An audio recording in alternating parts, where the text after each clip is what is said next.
Yeah, I just want to circle back to, I did mention puberty before, but I just wanted to raise that because you can have a girl in year 7 and year 8 who seems to cope very, very well, staying under the radar, being that good girl, keeping their head down. And that doesn't come without cost to the individual, inside that they'll be running a million miles an hour just to keep up with everybody and to look normal. But with the onset of puberty, the impact of that is going to be significant. It might appear to professionals to look like that girl is being willful, has changed overnight and is making all of the wrong decisions, when in reality, the coping mechanisms that individual had prior to puberty just aren't working anymore.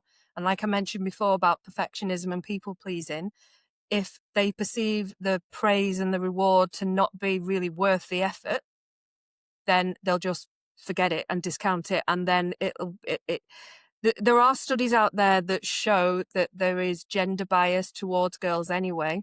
So this belief that boys will be boys, but girls, where's the phrase for girls? There isn't one, is there? So if you're a naughty girl, it's all on you. You can control this. And that's the danger. Like, boys can't control it, can they? They're just boys. Girls, on the other hand, they pick and they choose, and they do get a raw deal. So I think just being aware of those changes and making sure that you're curious about why the changes are there, you're asking the right questions, you're being empathetic, you're treating them like an individual and not just this naughty girl case that suddenly changed and is making all the wrong choices all of a sudden. I would emphasize that. And I know we had mentioned it in the episode, but it's really, really important.